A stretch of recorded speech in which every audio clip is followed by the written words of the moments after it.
All right. Back again with the Reasonable Doubt series. We're getting through most of the rooms now. Today is the defensive line, and it is going to be a bit of a tricky one. Margin for error is a problem. And before I get to it, I am going to say, hey, this is WVU football going deep. I am Forrest Poston. And I don't know about my margin for error. Please share, subscribe, make comments, click the thumbs up, click the notification bell, and tell your friends. Friends, strangers, acquaintances, just spread the word. Make it a good word, please. Now, defensive line. This could be the best defensive line in quite a while. The two deep, right now as things stand, looks potentially exceptional. We could run into a problem. Let me run through some names first, and then we'll, I think the problems may become a little more evident. Likely to start, we have Sean Martin, Fatorma Mulba, and Eddie Vesterinen. Yeah, three-man line. If anybody talks about a four-man front, or you're watching one of these ignorant simulations showing West Virginia with four down linemen, ignore it. Three-man front, nose guard, two tackles or two ends, whatever you want to call them. One for the boundary, one for the field side, and they may flip. Yeah, so beyond that, we've got T.J. Jackson, Hammond Russell, and Asani Redwood. Likely to be, well, T.J. Jackson's not exactly going to be in, second. He's going to be situational, and he could play either tackle end. They're going to move him around. He is a pass rushing specialist, and he gives us something the defensive line has not had for a while. And hold on just a moment. I'm about to be invaded. All right. For anybody who's new, this is Raucus. He's got some health issues, so he is isolated to this room, and he gets special privileges when he asks for them most of the time. All right. That first six players, in terms of both experience and athletic ability, talent, skill, very, very, very good. Then we run into the first layer of issues because, last year we were rotating pretty much 9 players, and that kept guys fresh.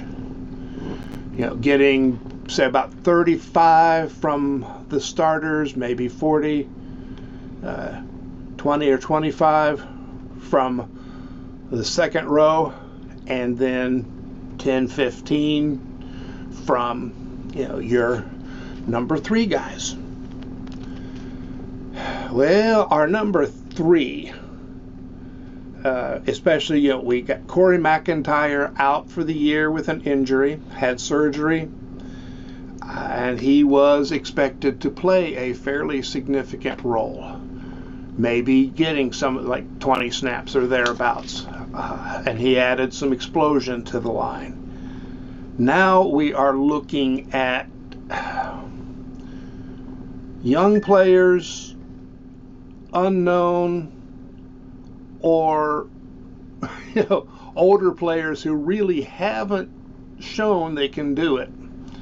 Now, we've got Keith, who's a redshirt freshman, seems to be talented, but that's still young. He's still, first, second, maybe even into the third year, you haven't built up the full level of strength needed in the Big 12. We go up against some pretty strong offensive lines.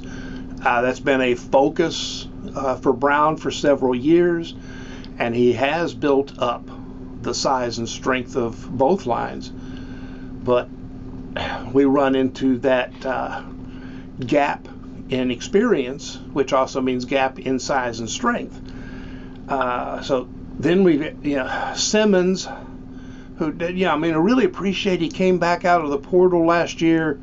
Everybody was talking about how well he was doing in camp, and then just nothing. And I don't know why. But I just don't feel, I'm not going to place heavy bets on him this year. But hopefully he can give 10 or 15 snaps. Then we're looking at Gabriel and Kinsler, possibly Byerson, whether he's going to be playing a down edge rusher or will end up as a spur. It's not clear. We have Fisher, who is a double mystery, partly because he got injured at the end of last year, and also because it's really not clear what position he's going to end up playing. I still think he'll end up at spur. Don't know how much weight he's put on, but he'd have to put on a lot to become a down lineman. Talent, potential seems to be there, but he really is an unknown. And that also, Redwood has been very good when he's healthy. His bowl game last year was just a joy to watch, but staying healthy has been an issue, and he's currently injured. I think he's expected back in fall camp. He may be back now, I'm not sure. If he stays healthy, and there is going to be the key word, healthy. On the positive side, Sean Martin is currently the healthiest he's been pretty much since he got to WVU. This could be a massive year for him if he does stay healthy. Moba was coming on very well last year at the end of the year.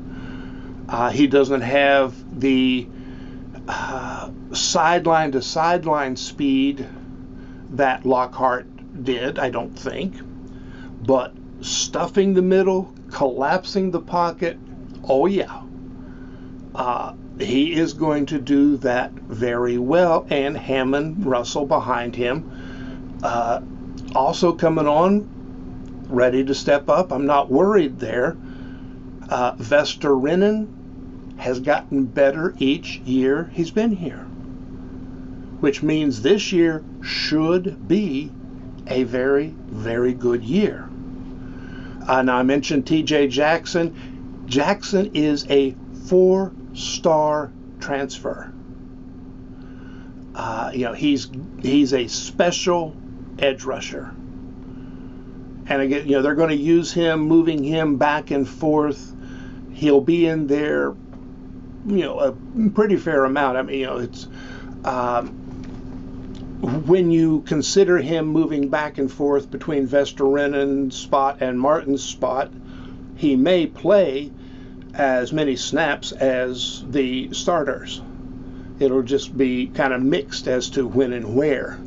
But I expect Jackson to give us an edge as an edge rusher. But if Redwood can't stay healthy, if we lose more guys to injury, if the young guys can't step up for 10 plays a game, then we could suddenly be in trouble. Now, I think it is reasonable to expect the defensive line to be very good this year. I think that is a more reasonable expectation than being bad. And you're probably not surprised to hear me say that. I've said it about every position room so far, and I'll say it about every one that we haven't covered yet for various reasons. But it's not so much doubt in this case as it is fear. Let's just name it for what it is. It's a 4-letter word, fear. If something goes wrong on the health front, then the defensive line could be running into, just wearing out. It's not like if we lose one player, the whole line is going to fall apart, but it is going to be that problem of trying to rotate guys in, keep guys fresh, especially, during the hot games. But I like what we have on the defensive front. They're going to be aggressive. I've said, the entire defense is going to be aggressive. Martin was great for pressures last year. With a little luck, being healthier, we'll turn pressures into sacks and tackles for loss, that sort of thing. Jackson will give us a lot of pressure, sacks, tackles for loss. We will be seeing the linebackers much the way they did the first part of last season. I think they will be coming a lot. And we know Lathan does it well. Have to suspect that Trotter does it well. Carrico, we don't really know, only that he was highly rated coming out of high school and fits the system. So it should be a good room. And I think Rockus wants to change our arrangement here.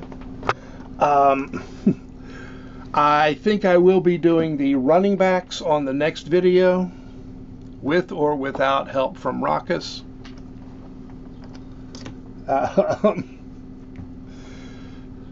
So I do hope you will come back, even if it's only to see what Rockus is up to and how well I can cope. I'll see you then.